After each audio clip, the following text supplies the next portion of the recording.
A date which will live in infamy. Both of those projects, initiatives, got off the ground because of the Ger Rebbe.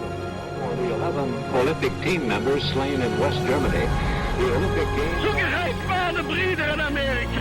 Schon 1000 Shabbos, es ist getan. Out of the 24 who were killed were Americans who had come to learn in Hebron. I say 1 million Jewish children who were made to be cut loose.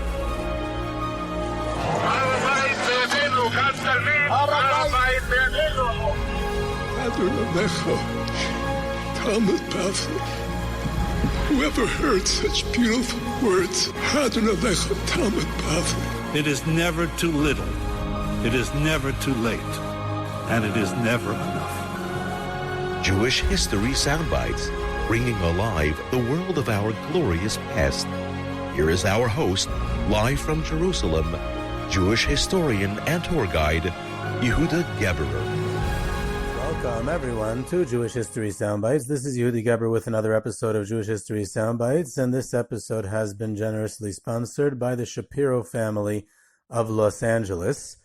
Before we get to the topic of Jewish dress in modern Jewish history, just want to read a couple of feedback letters from recent episodes. I had a couple of weeks ago an episode on the Sefer Nefesh HaChaim of Reb Chaim Volozhiner and its role in the history of the Chassidic movement and the opposition to the Chassidic movement.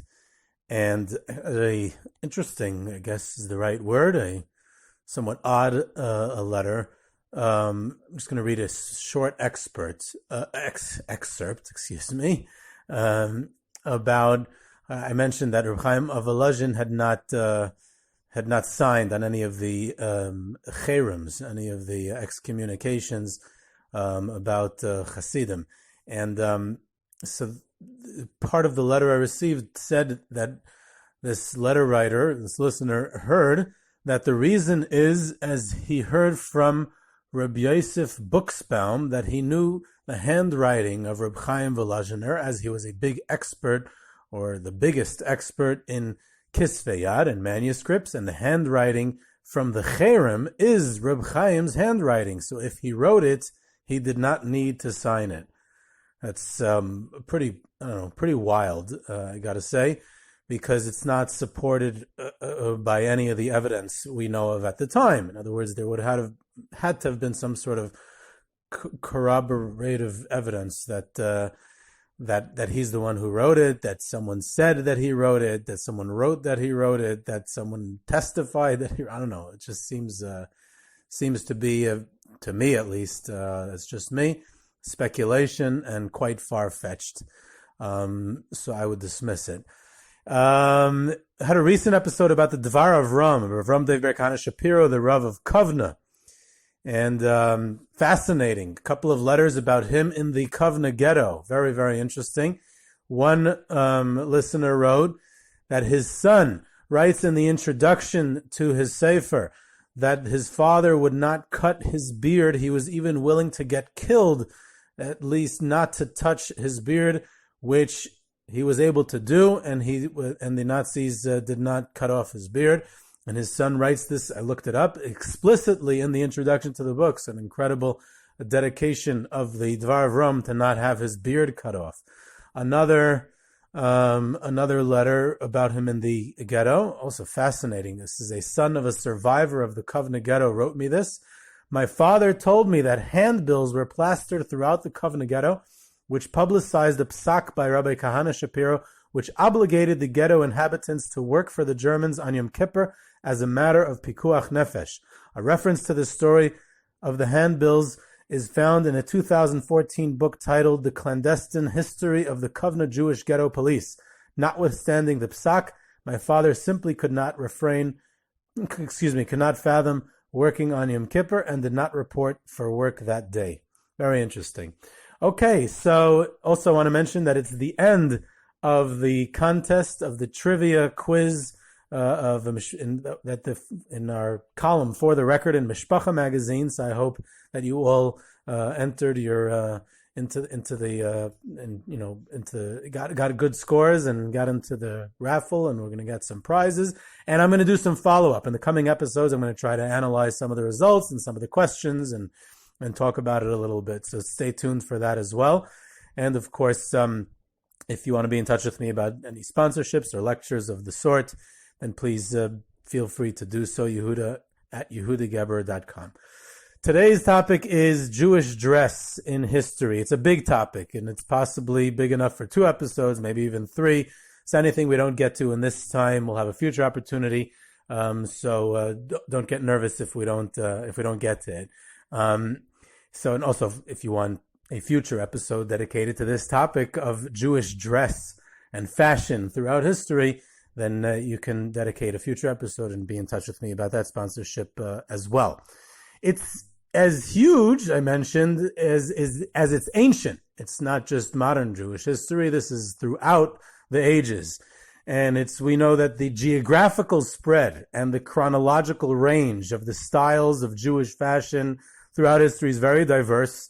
And it goes from anywhere, at any time, in any century, in any country that Jews lived in. It's a topic for everywhere, literally, and that's why there's really so much to talk about. And I'm going to try to keep it focused on specific areas and times. You have you see in Rembrandt's paintings of the Dutch Jewish community, who are many of the wealthy patrons and ones who commissioned Rembrandt to paint their portrait was Dutch Jews living in Amsterdam in the 16th century. And they have a very distinctive style of dress, which is similar to Dutch dress at the time, but also Jewish in its own way. And it's vastly different than, for instance, traditional Yemenite dress, which is different than medieval German or medieval Spanish Jewish dress. So each one has its time. So, and also these type of episodes also draw a lot of feedback. So I'm looking forward to that feedback, and we'll incorporate that into future installments of this topic as well. There's actually a letter I got from a loyal and dedicated listener who when I mentioned to him that I'd be doing this episode, so he writes to me as follows: I know there's a lot on this topic, and I'm sure you'll cover as much as you're able, but if possible, please include these few items because I use them.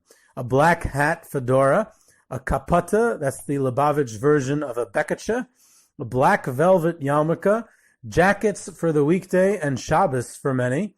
And even as a bacher in yeshiva, I wondered how the hat and jacket became the equivalent to eating matzah on Pesach. And that was what he wrote. So I don't know if I'll get specifically to those. Hopefully we'll touch on it a little bit. Today, of course, the type of yarmulke one wears, at least in Israel, it's probably less so in less tense Jewish societies. But it's the type of yarmulke one wears defines your religious affiliation. It even defines your political affiliation and whether I should be friends with you or not. It's a statement. You have the knitted yarmulke and a velvet yarmulke. You have a big one, you have a small one, you have leather, you have Chassidic, different styles of yarmulkes and colors, and it gets very exciting. This is, of course, not meant to be an exhaustive or comprehensive overview. It's just some of the thoughts that I came up with on the topic. So if you're expecting something completely comprehensive, I hope you're not too disappointed. I also won't be discussing too much, a little bit, I'll touch on it here and there, of female Jewish fashion this time around, maybe in a future episode. Of course, it's a fascinating topic, maybe for another time.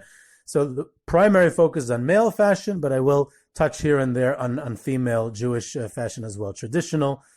Primarily, we're going to focus on the last couple of centuries, last 200-300 years, and of course, primarily Eastern European, as is in general the general theme of Jewish history, some ways, though not exclusively. But I'll try to get around as much as we can. There's a certain anachronism that goes on when we talk about Jewish dress throughout the ages, is that we assume that any dress that's worn by Jews today was worn by them throughout history. And that reminds me of a story of a family member of mine, actually. He sent his children to a yeshiva that was kind of Haimish, and they had some of the administration and some of the rabbeim in the yeshiva were of a Chassidic background, and therefore his son in first grade came home with a a booklet on the Parsha where Moshe Rabbeinu and Aaron HaKohen were in the desert and they're wearing shtreimels. And Dasan and Aviram, who were the bad guys, they were wearing hats and jackets. Now, of course, this family member of mine wore a hat and jacket, and the Rebbe in the yeshiva wore a shtreimel. So he called up the principal to complain. He said, "You're trying to teach my kid that his father is like Dasan and Aviram." And the idea is not only that that was lousy education in his opinion, but also that we assume that, of course, Moshe Rabbeinu had to have worn a shtreimel. And I remember there was a joke when I was growing up. I don't know, might have developed differently today, but that they said, "How do we know that Moshe Rabbeinu wore a shtreimel?" Because it says in the pasuk explicitly, "Vayelech Moshe." Moshe went. Moshe had gegangen on a shtreimel. You think Moshe Rabbeinu would go without a shtreimel? So of course he wore one. So we assume that it's been like this throughout history because we're a traditional and conservative society and nothing ever changes. Of course, today things did change because it's actually appropriate to mention it's almost exactly a year ago that the original lockdowns began with coronavirus. So it's about a year since then that this corona changed everything because now no one gets dressed all together. So there is no fashion anymore. So that's appropriate to discuss what was in history. And of course, the question is it Jewish fashion or is it Jews who are involved in fashion? And Jews have always been involved in the textile industry. People like, just for example, Calvin Klein and Ralph Lauren, who is Ralph Lifshitz. Calvin Klein's ancestors came from Galicia, and Ralph Lauren's ancestors came from Pinsk in Lithuania and Belarus. So they both grew up on the Grand Concourse in the Bronx, that neighborhood is, of course, if anyone likes the Bronx, we can talk about it in the Great American Jewish History series, which is going to be starting again soon. So they're big names in fashion, and they're Jews, but that's not Jewish fashion. What we're talking about today is Jewish distinctive dress. What today would be referred to as, where yeshiva guys get their clothing. So Sim's Bash is Jewish dress, or Century 21, or Emporio, Suit Supply in Israel. It's in the Geula neighborhood. When I was growing up in Muncie, we used to go to this elderly Holocaust survivor, Mrs. Wenger. She had the suits. So that's Jewish dress. But what I really want to get into is the history of it, what goes behind it. There's three aspects to explore with traditional Jewish dress. Number one is the fact that it's primarily a knockoff of a copy of non-Jewish dress. The Jews were always influenced by their surroundings, and primarily they went with the general trends and fashions of their surrounding countries and societies, the culture. That's the basic theme. The second point is that there were almost always Jewish variations. There was distinctive Jewish Shabbos clothing. There was modest attire, tznius issues that caused it to be slightly different. There was also very often decrees, governmental decrees that said the Jews had to wear a special hat, they had to wear a special sign on their clothing. Of course, we're familiar with the Nazi era, with the yellow star, but many societies in medieval times, they had Jews wear distinctive markings on their clothing, and that became a Jewish form of dress. The third point to emphasize, which is more related to what we're going to talk to today, is the fact that the challenges of modernity and in the end of the 19th century, the early 20th century, so the rise of Jewish fundamentalism and the onslaught of modernity, and those challenges caused the external expressions of Jewish identity to become very strong, and the way you dressed defined who you were because the community felt threatened. And especially what added to that was the Holocaust. That anything that came from Eastern Europe was now frozen in time because it's holy, because they were martyrs, because it's a vanished world. So anything from that world is elevated in status, and therefore we can't change it.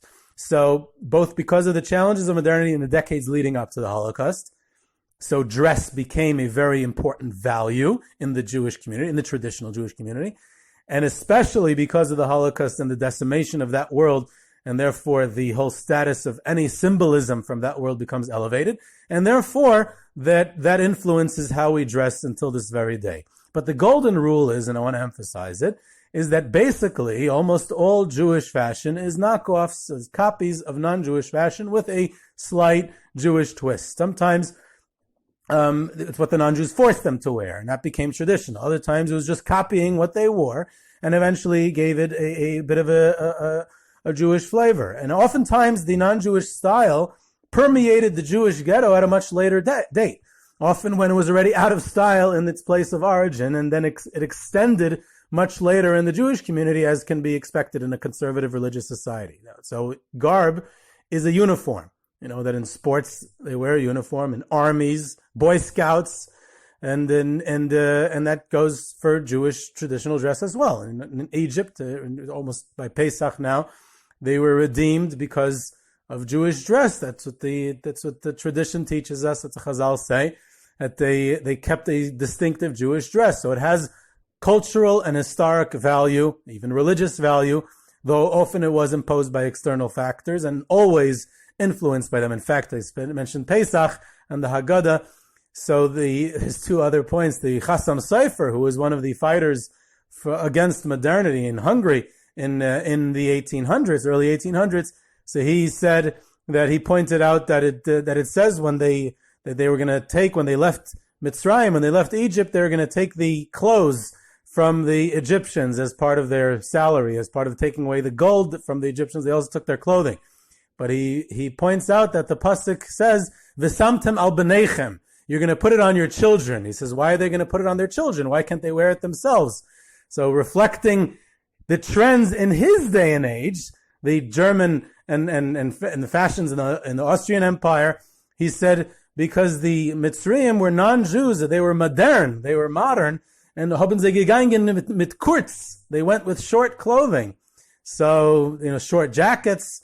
So they couldn't wear it for themselves because they had to wear long. But it fit their children. It was long for their children. The adult Egyptian clothing would be for the children. So you see how the history comes, in that challenge of modernity. I remember Rabbi Wine pointed out to me a few times that in many ancient Haggadahs, he's examined the illustrations in Haggadahs through the ages, and almost always when it depicts the four sons.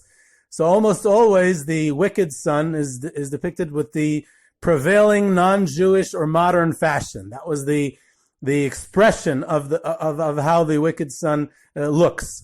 But it is a uniform. When you go to a formal ceremony, if you go to the Tonys awards, you have to wear a tuxedo. You have to conform to a certain atmosphere that's in the surrounding, and the same goes through a Jewish society also. Of course, at the Tonys, even if you're a seat filler, you have to wear a tuxedo, and then sometimes the seat filler even wins a Tony, but that's another story. So it's important to understand the underlying principle. Every society, not just Jewish society, fashion is a strong statement of identity. It's a facet of identity. It's a statement of who you are. There's also a technology factor.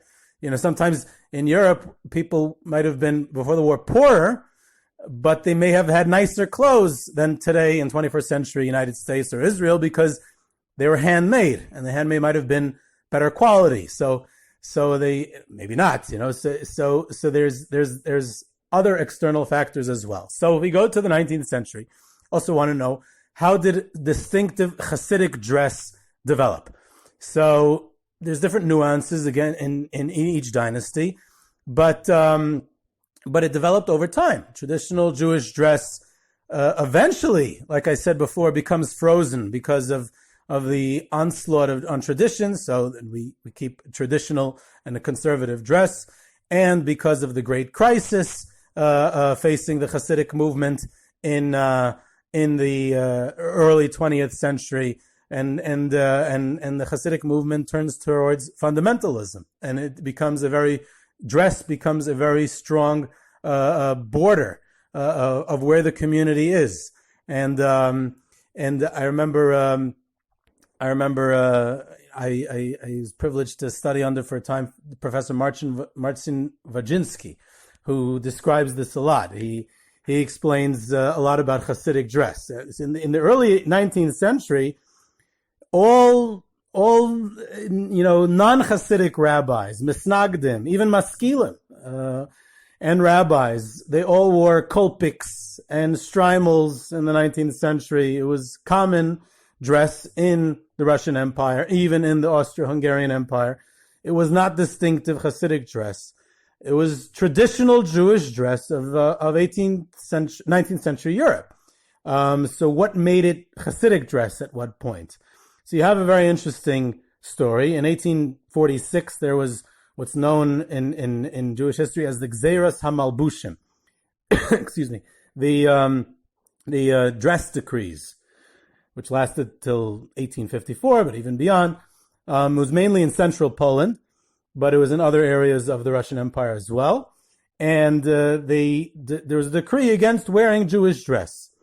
And what are they going to do? So many of the great rabbis, many of the great leaders and tzaddikim, they said, no, we have to have Mesiras Nefesh, Yihareg Val Yavor, this is Jewish dress, this is our identity, we have to risk our lives for traditional Jewish dress. But there was options.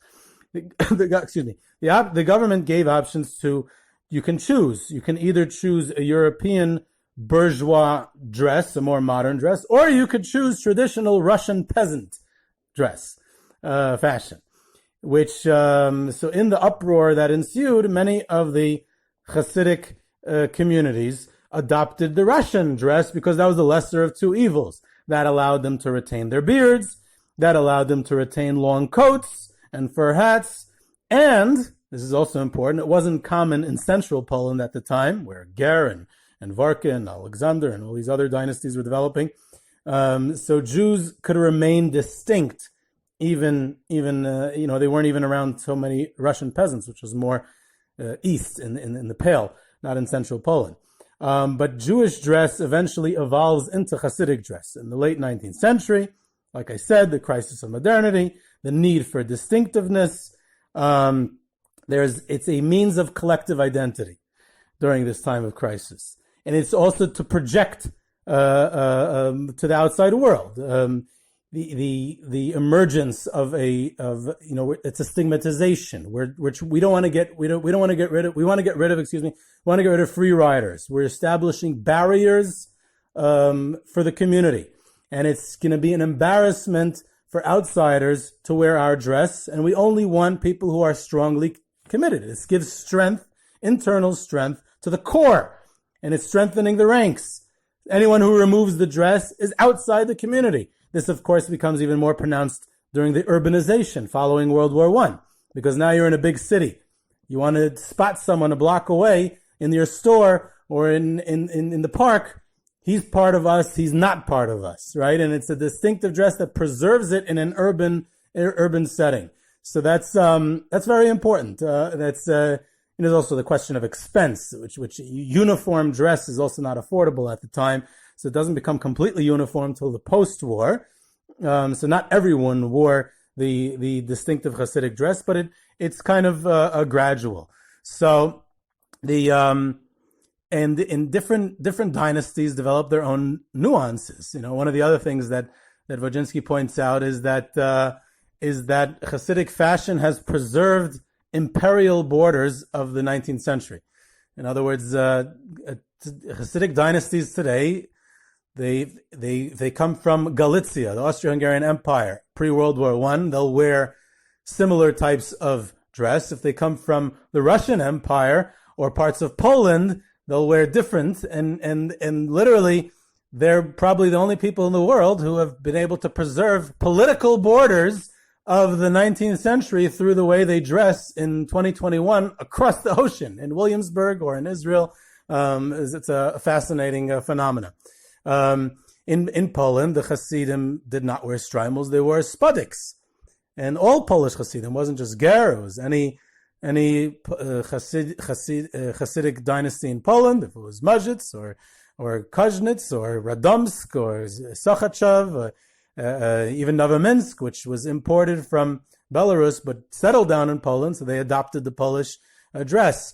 The Ger Hasidim, they would tuck their pants into their socks and became a distinctive part of their uniform. And I mentioned in another episode that perhaps it was because of the mud. That was a joke that they said. Who knows if it's really true? In Galicia, further south, they had a different style dress. In Belz, the children wore a distinctive, or still wear a distinctive cap, because it was a decree that at one point the government forced the Jews to wear that type of cap. and they decided to adopt it as a badge of pride, that this is what the children will wear in honor of Shabbos. So they took something that was supposed to be shameful, and they transformed it in a creative way into a badge of pride.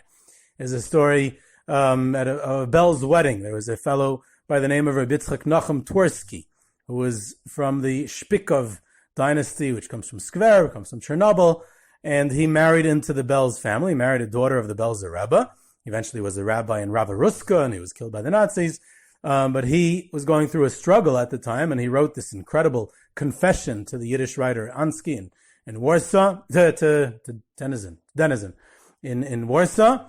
And he complains there about how the Bells dress, and in general, Hasidim in Galicia, they wear a very different type of dress than what the Ukrainian and Chernobyl dynasty, they dress much more nicer, much more refined. And he says the Bells Galicia dress is longer, and the sleeves are long, and it's big and baggy, and he didn't like it, and he's very critical of the way they dress in Galicia. So you see, even within the internal, within the different dynasties, different areas, they each have their distinct dress. We know that throughout the first 100 years, perhaps longer, for a large portion of the history of the Chassidic movement, the tzaddikim of the movement wore white, and it was considered, if you wore someone white, he was a tzaddik, he was a Chassidic leader. Eventually, that changed. Vizhnitz, which was a Hungarian-Romanian Chassidic group, they had their distinctiveness, which was that they had their hat band on the other side. The hat band was on the right side. In general, one of the distinctive forms of Chassidic dress became, for Kabbalistic reasons, that they had the coat buttons were buttoned right over left as opposed to left over right. And because they did it for a Kabbalistic reason, that the right has to be stronger, so that became a symbolic form of their dress. So in Vizhnitz, one of the Vizhnitzer Rebbes had noticed that a priest, his hat band was on the other side, so he wanted to be different than the priest, be different than the Christians. So he immediately switched his hat band to flip it around the other side. And this way it becomes a distinctive part of the uniform. I mentioned in another episode about the skver boots, and I said it incorrectly, so I got 100 emails afterwards that the reason that the skver Chassidic dynasty wears boots is because one of them married into Bells, and he wanted to cover over his white socks, so he put on boots. It became part of the skver uniform. So that's a clarification of that. But that, again, it's another example. Eventually, what Chassidic interdistinctive dress is not only to separate from the outside world, but perhaps even more so, today especially, is to be a distinctive uniform for their specific tribe. It gives a strong sense of identity to separate themselves not from the outside world, but rather from a different Chassidic dynasty. And again, especially with urbanization, when it's not that your area of Galicia, you're the only Chassidic group around and in town, so you don't need to separate yourself from with an external expression like that from anyone else. But when urbanization happens, which continues till today, so there's 100 Chassidic groups in your community. So how do you look different? So you have to have these small nuances, so that makes one look different. We have in Lubavitch, the Chassidic group, the last Rebbe, abandoned the shtreimel for a distinctive type of fedora, and that became the symbol of that dynasty, that group, that community. One of the most unique Chassidic style dresses, and it's probably one of the best examples of non-Jewish influences on Jewish garb, is Breslov Chassidic dress, or lack thereof Breslov Chassidic dress, which seems to be influenced by hippie or beatnik, Karlbach, hipster, 1960s San Francisco communes type of fashion, which influences large segments of the Breslov community, till not all of them, but large segments of them today. It even goes as far as glasses. In Ger, in Skver, I believe also, there was certain times when the Rebbe made a request or decree that everyone has to buy a specific type of glasses, and therefore that became one of the ways that, again, a fashion statement of this dynasty. Of course, also an atara and a talis, which would be a specifically Jewish development, as the non-Jews did not wear a talis. but it could even be something so simple as to even just wear a shtreimel. The Satmar Rav said that in his community in the post-war in the United States has to start wearing shtreimels. Why start? Because in Hungary, as opposed to Poland, as opposed to Ukraine, as opposed to Russia, in Hungary, shtreimels were not so common among Chassidim before the war. And most Chassidim did not wear shtreimels. So he said, post-war, we have to start wearing because it's a different situation. We need more of a symbol. We need to show that we're different, and it's more modern, more urban, more the onslaught of American values and Western values and modern dress. It's more of a threat. So he wanted and he asked that everyone wears a shtreimel within the Satmar community. And like I said, we come full circle. In the 1800s and 1700s, the Litvaks were wearing shtreimels. We know people in the time of the Vilna Gaon in Vilna wore shtreimels. In Netziv, we have pictures. He wore a shtreimel. Why? Because it was a Russian winter dress. Until today, it's a Russian winter dress. If you go to Russia, especially among the aristocracy at that time, if we go just touch on female fashion just for a second, in the famous or infamous Tzanz Sadigura dispute from 1869 to 1876 between the Divrei Chaim of Tzanz and the Tzadikim of the Sadigura dynasty. So one of the aspects of the dispute was the fashion accepted by the women in the Sadigura community, even in the Rebbe's families, to wear what was called then a crinoline or a hoop skirt, and the Divrei Chaim, and shetels also, wigs. That was a big issue then as well.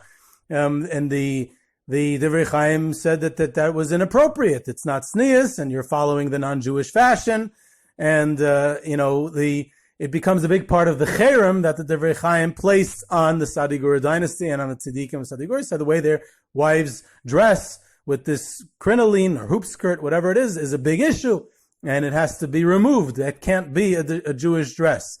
If we move away from Chassidim just for a few minutes, we go to Yerushalayim, the old Yishuv, Sephardic dress. We have the way that the Ashkenazim were able to come into Yerushalayim in the early 1800s was only by disguising themselves as in Sephardic dress, because Ashkenazim were not allowed to live in Yerushalayim, because there was a whole issue with the Arab landlords when the Chassid came in 1700, and they were in debt, and they didn't want any European Jews coming anymore. The Sephardic Jews paid their rent on time. They were also businessmen. They were more reliable. But the Ashkenazim, they didn't like them. They didn't want them. So when the Ashkenazim tried to resettle in Yerushalayim, they had to adopt the Sephardic dress to sneak in. And that became Yerushalmi fashion. Eventually that became traditional Yerushalmi fashion, even though its origins were copied off of their Sephardic brothers. The distinctive Sephardic dress for hundreds of years in many countries, in Israel and Yerushalayim also, was the tarbush, it's also called the fez, and the jalabiya. In the Ottoman Empire, that was non-Jewish dress, that was Muslim dress. The tarbush was a red hat that was worn, and the jalabiya was the long coat, the glima in Hebrew, the long, like a robe type of a coat. And this brings the idea of immigrants. When you come from one country and you come to the United States, to Israel, to Palestine at the time, to change from the previous fashion and to adopt the local fashion, that's something that takes time, and not always is it done so easily. In fact, it's an interesting story. The rabbis in Ottoman Palestine during World War I, Sephardic rabbis I'm talking about, in the Sephardic community, people had come from Syria, from Iraq, from Turkey. They were living in Yerushalayim. So there was a military draft. So there was a deferment for rabbis. And rabbis wore a distinctive type of glima, certain distinctive jalabiya with a sash, with a certain type of tarbush. So they got a deferment. So what happens? Everyone started to put those on because they wanted that military deferment. The Ottomans, they weren't dumb, so they saw that everyone was starting to wear it, so they did away with the rabbinic deferment. So the rabbis had to go into hiding. They tried to escape. The whole story, which is interesting because in World War II, during the early 1900s, the yeshiva boys wore gray hats, and the simple working men, laborers, wore caps, kapechkes, like casquette, They wore a simple hat. And the rabbis wore black hats. The only ones who wore black hats were rabbis. So when there's certain rabbis who, when they were escaping from the Nazis at the beginning of the war, from the Soviets, in order to disguise themselves, they would get a gray hat so that they wouldn't look like a rabbi, because only a rabbi would be, sometimes rabbis were at higher risk. So they wanted to be, they disguised themselves by wearing a gray hat. Now the Musar yeshivas in Lithuania, from the Musar movement, Slobodka, and even other ones in Mir and in Telz and many yeshivas, they adopted modern European fashionable dress as a principle, as part of their educational platform. The yeshiva boy should look, aside from Navardik, they did not do that. So when Slobodka in 1924 moved to Yerushalayim, before they went to Hebron, they didn't fit in because the Yerushalmis were wearing very conservative long coats, long beards, and here these dandies were coming into town wearing very fashionable, clean-shaven hats and canes and ties, and they looked like maskilim. They looked like they were very modern. So they did not fit into Yerushalayim, and the Yerushalmis kind of chased them out of town, and that's eventually why they settled in Hebron. So the idea of wearing long or short, like they said, the yeshivas at that point went to short jackets because it was more modern and accepted in European society, and became a question of rabbinic attire, and especially in the Lithuanian world, to wear a long coat, which eventually was a frock, which is another knockoff of a non-Jewish dress. In German aristocracy in the 19th century, they wore frocks. That's where it came from. German, Hamburg and a frock. They're both German, non-Jewish fashion. That became rabbinic attire, whereas the common man wore a vest or a jacket, a short jacket. And till today, there are Roshei Yeshiva who made a statement out of not wearing a long jacket, not wearing a frock. In Israel, of course, everyone's running to wear a frock. As soon as they can get a position to wear a frock. But were Roshei Yeshiva. I remember my Rebbe in the Mir, Rav Arieli, he does not wear a frock, and Rav Meir Stern, or big people, Rav Pam, blessed memory, Rav Feinstein. There were people who they chose not to wear the rabbinic attire. In fact, in the Mir, most of the Rebbeim, they wore short jackets. There was one Rebbe in the Mir who only wore a frock when he would go to the United States. And when the Archei Kala came, the alumni came to study in the yeshiva, so he would give his shiur to the Archei Kala. Since they were visiting from the United States, he would wear his frock. So they said to him, "But you're not in America now." He says, "No, I kept my passport in my pocket." So it's part of the rabbinic distinctive attire. I remember I was doing a segment on great photographs with the legendary Gedolim photographer Moshe Yarmish, who has the best pictures of the great Gedolei Yisrael of the last generation. So he has a very famous picture of Reb Moshe Feinstein when he was up in the mountains during the summer on vacation. He's caught him when he was wearing his pajama shirt. He was relaxing. And he said, Moshe Yarmish told me, he said, there are people who think that Reb Moshe was wearing a blue shirt. He wasn't wearing a blue shirt. He was his pajamas. So that became a thing. It's part of the yeshiva guy when he goes to work. He's going to transfer into blue shirt. I had a friend who was in the Mir. He told me when he's leaving the Mir, he's going straight from the airport to buy blue shirts because he's going to be part of the workforce. He needs to have blue shirts. He can't be wearing a white shirt. So fashion becomes a very strong statement. I got about a third of the way through the material that I prepared, so I think we'll have to go to part 2. So this is Yehudi Geber with Jewish History Soundbites. You can reach me at yehuda@yehudigeber.com for questions, comments, sponsorships, lectures. You can subscribe to Jewish History Soundbites on Podbean or your favorite podcast platform. Follow us on Twitter at JSoundbites, and I hope you enjoyed.